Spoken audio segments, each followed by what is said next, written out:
Calling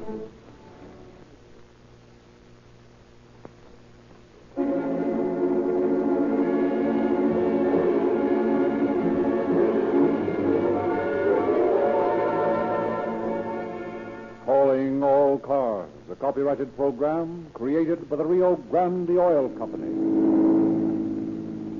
Los Angeles Police calling all cars. Attention all cars. Broadcast 130. Be on the lookout for Andrew Holman, described as American, 5 feet 8 inches, 135 pounds, 35 years old, wearing a brown chinchilla coat.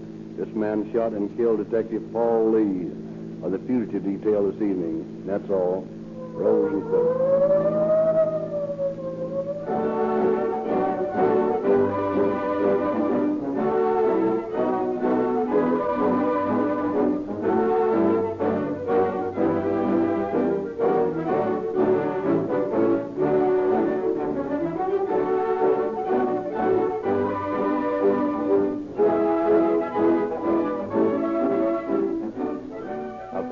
Of tonight's broadcast, we have 3 very important guests we wish to introduce. Don't miss this special feature on tonight's program. These true crime dramatizations are created and sponsored by Rio Grande because this company is in such close touch with police work in the many leading cities and counties of the West that specify Rio Grande cracked gasoline exclusively to power their police and emergency cars. And the drivers of these police cars are such boosters for this gasoline that Rio Grande is proud to tell the public through this program of the heroic deeds of the police officers who use Rio Grande cracked gasoline daily to meet emergencies. Cruising slowly along, hour after hour, these police cars suddenly get a radio call for help. Down goes the throttle. The engine roars into action. Rio Grande cracked gasoline meets the emergency with instantaneous power. Precious seconds are saved as Rio Grande cracked develops top speed without the sluggishness or delay characteristic of uncracked gasoline. No wonder thousands of police drivers and the drivers of fire engines, ambulances, and motorcycles are so enthusiastic about Rio Grande cracked. No wonder this gasoline powers more emergency equipment everywhere it is sold than any other brand. The most convincing proof of the efficiency of Rio Grande cracked gasoline is its use year after year for the most difficult job any gasoline has ever had. In your car, too, Rio Grande cracked will produce the same sensational speed, power, and acceleration that makes other users of Rio Grande cracked gasoline boast about their police car performance.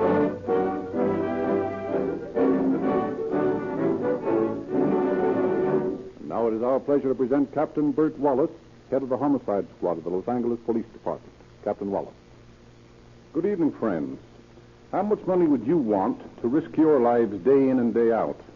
How much would you demand to take a job where you knew that any moment your career might be permanently ended by a bullet? Would you want $100 a week to take such a risk? Or do you value your life at a higher rate, say $500 or $1,000? Whatever your valuation is, I feel sure you would expect more for such a risk than your police officers receive. And your police officer, every moment he is on duty, is taking this risk that the peace of your community may not be violated. This statement is no idle romancing. There isn't a police officer on the force who has not had a brother officer and close friend taken from him by the bullet of a lawbreaker. No one realizes more than the police officer the real meaning of that much-used phrase, the war against crime. It is a real war to these men who may at any moment sacrifice their lives. It is a fight to the finish, as you may realize after hearing the details of the Holman case, which started with a routine police matter and ended with 3 tombstones in the cemetery.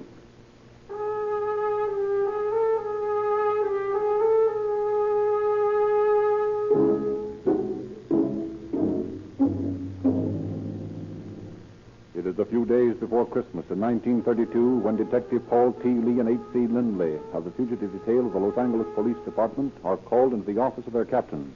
Come in, boys. Come in. Have a seat. What's up, Jack?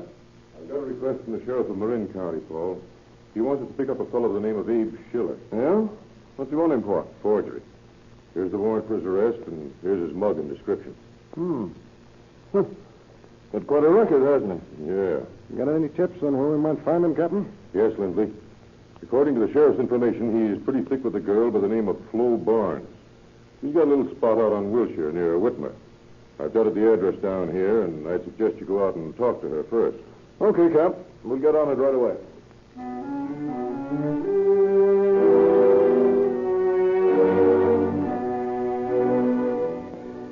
Here's the apartment, Paul. Name's on the door. And push the buzzer. Okay. Come back later. I'm busy. So are we. Come on, open up. Who is it? I imagine you got a pretty good idea. Better open up the door now like an Asgo. Oh, all right. Oh, I thought it sounded like bulls. What's the beef? Nothing for you to worry about. We're looking for Abe Schiller. Abe Schiller. I don't know no Abe Schiller. My partner said we weren't going to worry you, and that's so if you're on the up and up with us. Well, sure, I'm willing. All right. Where's Abe Schiller? I don't know. On the level, I don't. Expecting him? Well, I never know when he's going to drop around. Maybe he will, and maybe he won't. I think we'll just drop in and wait for him. Oh, you can't do that. You see, I'm not. Oh, you don't have to dress for us. We're not company. Besides, they'd come on as becoming to you, Flo. Aren't you going to ask us to sit down? Okay, have a seat. Yeah, with pleasure. What is that noise? Somebody in the other room. What's the idea, Flo? A double cross? Come out of there, you. With your hands in the air. Yes, sir. I'm coming. Who is this guy, Flo? A friend of mine. What's his name? I don't know. What's your name, buddy? Eddie Tremont. What are you doing here? Well, just visiting. Where do you work? Down on 7th Street at a gas station. And you better get out of here and beat it back to the gas station. It's in a very healthy place for punks. Yeah, yes, sir. You've got a You nerve. ought to be ashamed of yourself, Flo, entertaining kids like this. And you ought to be ashamed scaring them half to death. I'm sorry, Flo. Sorry for what? Well, you know. Beat up before these two flatties run you in for a bag. Okay, goodbye. Goodbye, kid. See you down on 7th Street someday. Now, look here, Flo. Ain't no sense in getting tough. We might as well be friends. What for? Why not? You can make it tough for us, and maybe someday we'll make it tough for you. Or you can make friends with us, and you won't be sorry. Well, What do you know about Abe Schiller? nothing much. How long have you known him? Oh, off and on for a couple of years. What's he do for a living? I never asked him. Why, what do you got on him? Forgery. That's possible. I'll go. Oh, no, you won't. You stay right where you're at. I'll answer the door. Who are you looking for? What's it to you? Who are you? Police officer. Oh, a police officer, eh? Hey, come back here. Look out, officer, he's got a gun!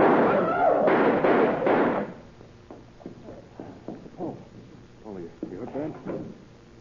I hit the head, partner. I guess that.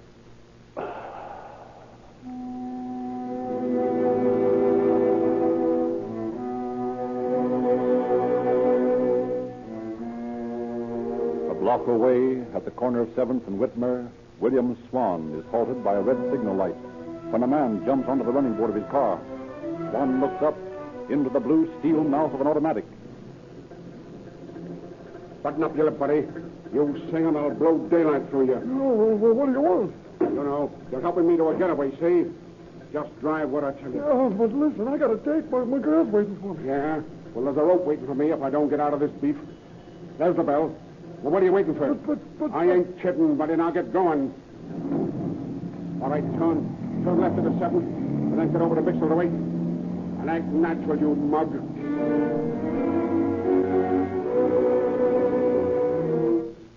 So that's the way it happened, Cap. Paul died on the way to Georgia Street. Paul was one of my best friends, and it had to be me that sent him to his death. You can't look at it that way, Captain. It's all part of our business. Yes, I know. But I never can get used to it. Seeing fine men like Paul Lee go out of the picture at the hands of some dirty rat. Oh, this dirty rat will pay up pretty quick. Get a pretty good description of him? Better than that. I got an identification from the girl, Flo. You did? Yeah. She says she knows the guy. I brought her in to show her the mug book and get a positive identification. She's outside. You want to talk to her? Yeah. Bring her in. Come on in, Flo. Captain, this is Flo Barnes. Glad to meet you, Miss Barnes. Won't you be seated? Thanks. You were a witness to the murder of Detective Lee? Yeah, but I didn't have anything to do with it, Captain. I swear I didn't. And let me assure you that you're not under suspicion of any sort. But we would appreciate your assistance. I've always kept out of jams. I don't like this one. No, we don't either. But it's our job to find the man who murdered Paul Lee. Not that arresting him will return Paul to his family, but because that murderer is a threat to society as long as he remains at liberty.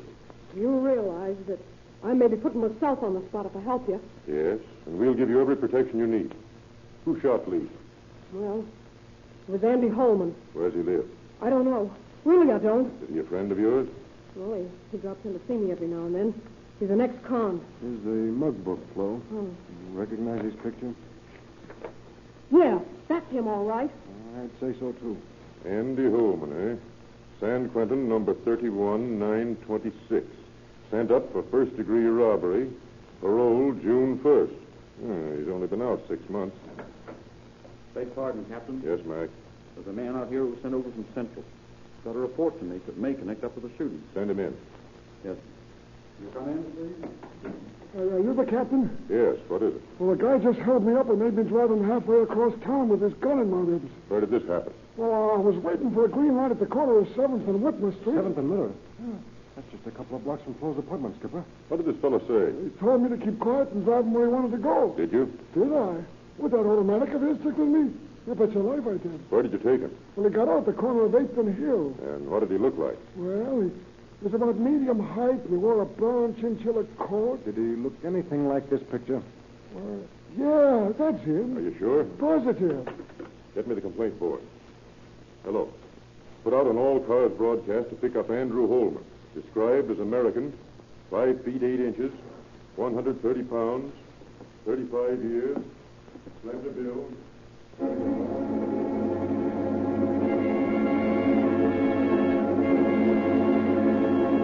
But with every Los Angeles police officer alertly watching for the murder of Detective Lee, and with every California city and county promising cooperation in the manhunt, Andy Holman cleverly continues to elude capture. A month later, he is still at liberty, planning another crime in an East Side speakeasy with his 2 Confederates, Sterling McLean Smith and Tommy Bender, and Tommy's girl, Stella. Hey, boys, this'll be a cinch. A little branch bank out in the valley and not a bull for a mile. How much do you think it's good for, Andy? Well, you ought to be 20 grand in that place, Tommy. You're going to have a swell time helping Tommy spend 6,000 or 7,000 bucks, ain't you, Stella? Yeah. You don't sound very interested. Oh, sure. I'm interested in keeping Tommy out of trouble. He can't get into no trouble on this job. It's a pushover. Don't you worry about me, baby. I'll be all right. All you got to worry about is how you'll spend the dough. Hey, listen, Stella. I know how to pick 'em, see? And when I met Tommy up at Quinton, I sized him up for a smart kid. The only reason he took that rep was because he made a mistake. But he learned lots of lessons in stir. Didn't you, Tommy? You bet. Seems to me he didn't learn the most important lesson. Yeah? What's that? That you can't win against the bulls. Yeah, nuts.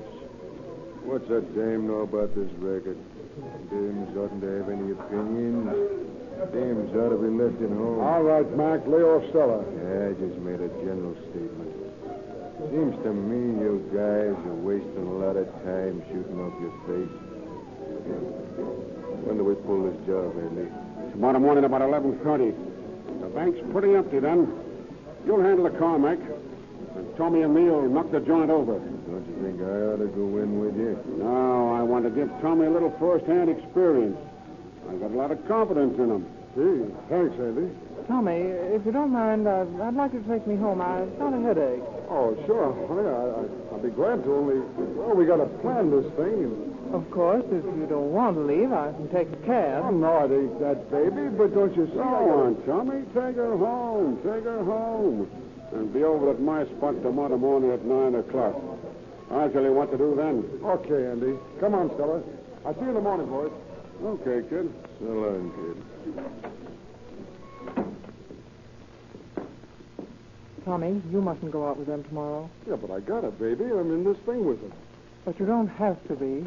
Well, you're only out of prison 2 months, and you're starting in again. You know what they do when you break your parole? They're never going to know anything about it.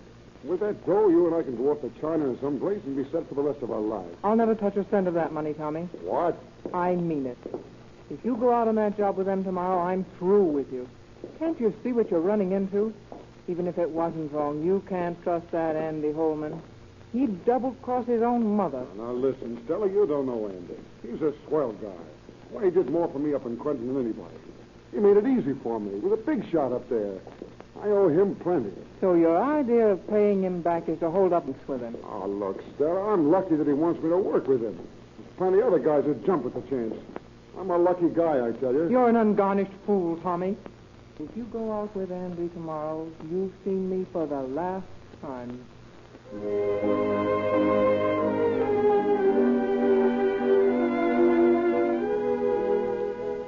All right, folks, we're leaving now. And if you know what's good for you, you'll not let out a peep for 5 minutes. Now, about it, Tommy. Here's the dough. I put everything I can move into this poke. Good. Give it to me. Now, you cover me while I get into that car. Okay, I'll stay right here till you call me. You're all set, Andy. Set. And listen, here comes the cops. Step on it then, kid. What about the kid? The devil with him. We've got ourselves to think about. Hey, Andy, wait a minute. Wait for me, Andy. You can't leave me here. The bulls are coming. Andy! All right, young fella. Drop that gun and throw up your hands.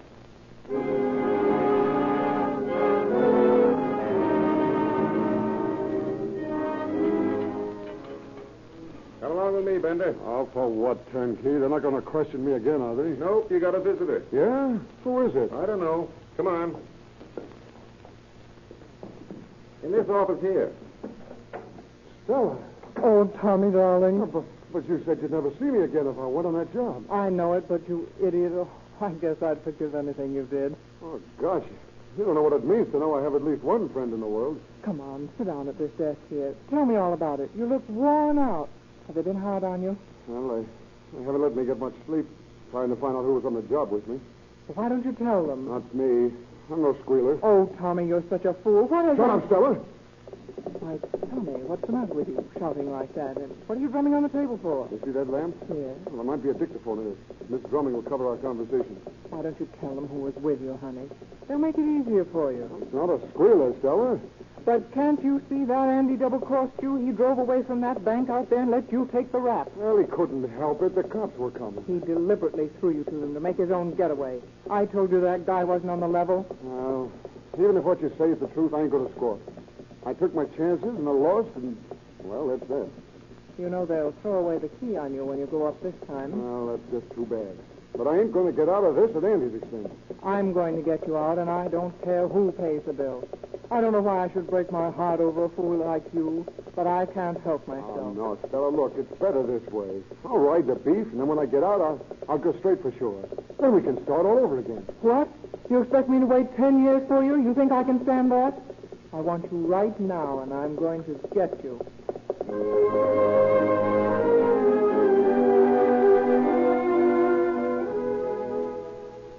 So that's the real lowdown on that job, Captain. Tommy wasn't a bad kid. He's just a fall guy. The men you want are Andy Holman and Stuart McLean Smith. We're not half as interested in Holman for this bank job as we are on a little murder rap. A murder? Yeah. We've been looking for him for 2 months. He shot a police officer in cold blood just before Christmas. I'm not surprised. He's capable of anything. Would you be willing to help us? I'll do anything to see that rap where he belongs. But if I do, will you spring Tommy? I can't make you any promises. But I believe that the extenuating circumstances you've indicated will influence the jury when you testify at his trial. Furthermore, I can assure you that the reward on Holman's head will go to you if you turn him in. Even if I didn't get a cent of that reward, even if Tommy has to go up, I'm not going to stop until I've turned Andy Holman over to you.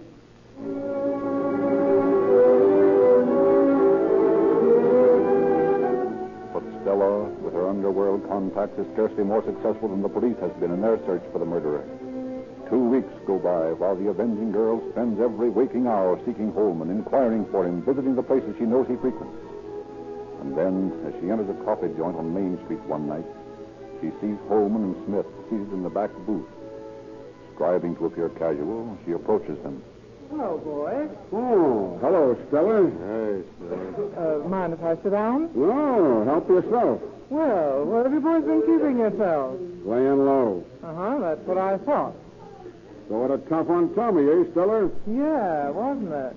Just a bad break, that's all. We couldn't wait for them with the bulls on our tail. Yeah, I understand. We've been afraid they'd give him the works down at the jail and he'd sting. Now, Tommy, you ought to know that. He's loyal. Loyalty's got nothing to do with it when the bulls start working out on you. Tommy can take it. It's tough on me, of course. I don't know what I'm going to do for the next 10 or 15 years while he's up there. You know, I never could figure you and him out, Stella. What do you mean? Well, he's a good enough kid, but he's still a kid. And you've got lots of savvy. You could have done a lot better than him. Yeah? Looks like I'll have to start looking around now that he's out of the way. Well, you wouldn't have to look far. What do you mean? No farther than across the table. Who, Mac? Huh? Leave me out of it. No, not Mac. He don't exactly waste no love on women. I mean me. I had a yen for you for a long time, Stella. And now that Tommy's out of it, I don't mind telling you so. Gee, Andy, I didn't have any idea. Well, what do you think about it? Well, I think it'll be okay.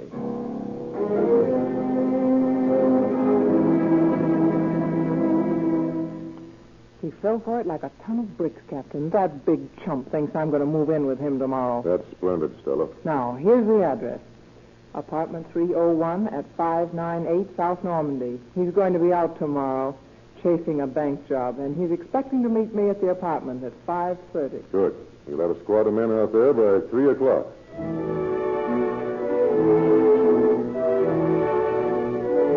The next afternoon, a squad composed of Detectives Homer Spencer, Ralph Davis, Harvey Birch, Cliff Gillen, and Miles Ledbetter drive up to the Normandy Avenue address.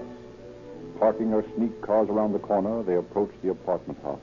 Spencer, Davis, you hide in that garage across the street. Okay, Ledbetter. Birch and Magnus cover the rear of the place. Right. And Gillen, you come inside with me. Now get this, boys.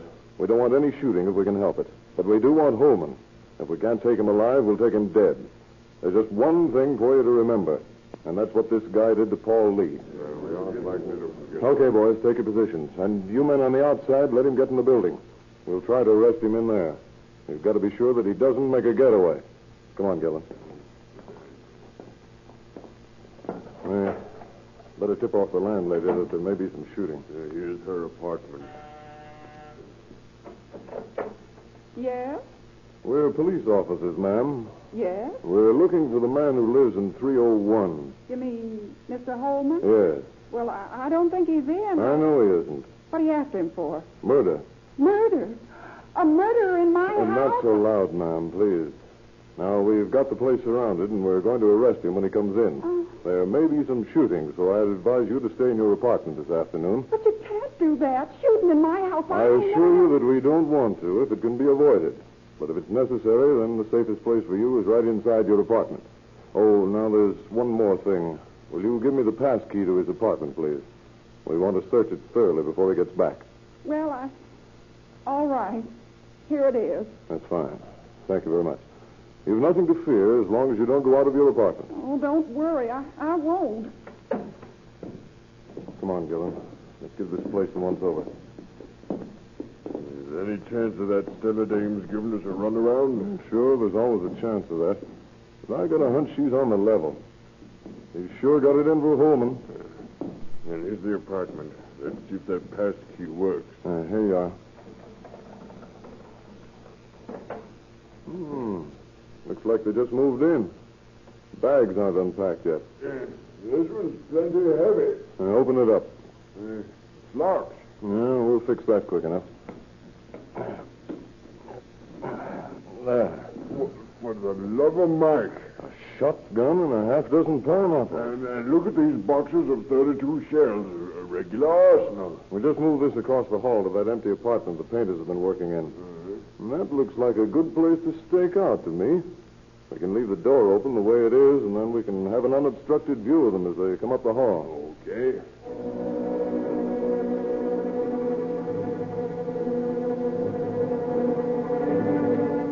Ledbetter and Gillen take up their posts in the vacant apartment, while the other 4 officers have secreted themselves in the front and back of the building. A tense 2 hours pass while the officers scan each passing car, while the landlady, in an agony of suspense, faces her apartment, while Ledbetter and Gillen stiffen at the slightest noise. Then, a few minutes before 5:30, a car drives up to the apartment house, and Holman and Smith get out. At that moment, a friend of the landlady's telephones her. As the two gunmen mount the front steps of the apartment, Spencer and Davis across the street grasp their drawn guns tightly. Holman and Smith are arguing as they enter the building. Yeah, I tell you, Andy, all you're going to get is grief if you tie up with that Stella Twist. Dame's as dynamite. Ah, you worry too much, Mike. She's a good kid. Hey, listen. I'm that frightened. I don't know what to do. Did you hear that? Yeah, let's lam out of here. Okay. Up with your hands, both of you. Let him have Both it, of you. son.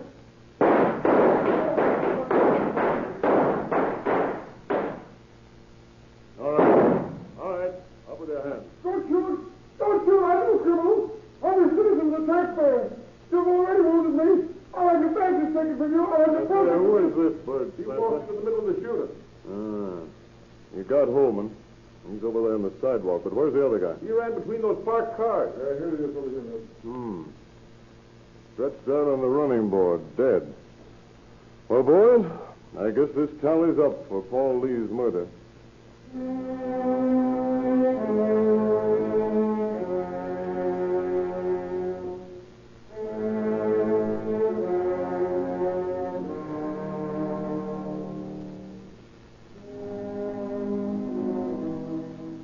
The well-aimed bullets of the officers saved the people the expense of a trial. Stella received the reward which officers had offered for the murderer, and Abe Schiller, the unwitting cause of Detective Lee's death, was subsequently arrested in Santa Barbara and admitted his guilt of the charge of forgery made against him by the Marin County authorities. At this time, I want to thank the many citizens who send information into the police department to help the law enforcement agencies run down criminals. Tonight, I have with me 3 young men whose names were in the headlines today for their fine work. Did you read how 3 junior detectives found the hidden loot of many burglaries on a garage roof? They reported their discovery to the police, and as a result, we have just captured the Phantom Bandit, suspected of many recent burglaries. Mr. Lindsley will introduce you the 3 members of the Rio Grande's Junior Police Department. Thank you, Captain Wallace. Ladies and gentlemen, I will introduce first Winston Moore, captain of his own squad of junior detectives. Captain Moore, how old are you? 11 years. You directed the search for the phantom burglar, didn't you? Yes, but Charles O'Hara here worked right with me. Well, we'll call you Lieutenant Charles O'Hara. Thanks, but give the credit to my brother Bob O'Hara. He really found the stolen goods. Congratulations, Bob. How did you do it? I climbed on top of a garage and found where the burglars hid them. Well, that was mighty good work. And in behalf of the police department, I thank you for your help. And in behalf of the Rio Grande Junior Police Department, I hereby present each of you with a new badge. You are all promoted to captaincies in the Rio Grande Junior Police Department. Gee, thanks. The Rio Grande Oil Company has also asked me to give each of you a complete junior detective outfit. Here for each of you is a Sam Brown uniform belt, a G-Man gun, a detective microscope, a fingerprint outfit, a police whistle and siren, and a lot of other articles you'll need in your junior police work. We want all the hundreds of thousands of boys and girls who now belong to the Rio Grande Junior Police Department to have this complete detective outfit, too. Rio Grande offers 15 free gifts to every boy and girl listening in tonight. Go to the dealer in your neighborhood who sells Rio Grande cracked gasoline. Ask him for a free copy of the Calling All Cars News and learn how you can become a member of the Rio Grande Junior Police Department and get a complete G-Man outfit of 15 different articles, all free.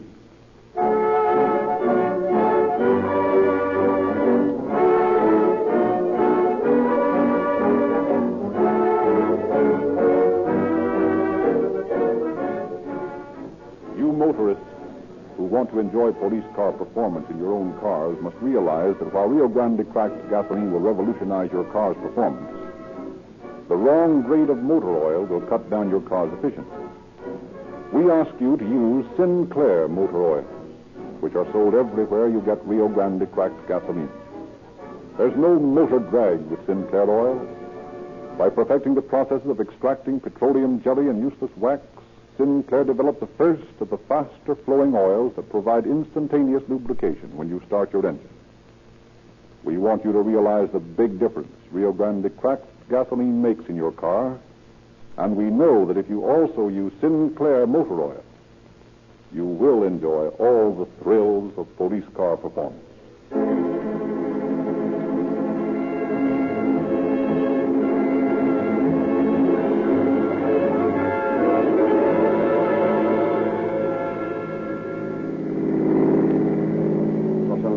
Calling all cars, attention all cars, to cancellation broadcast 130 regarding the murder of Officer Lee. This case is now closed. Rosenquist.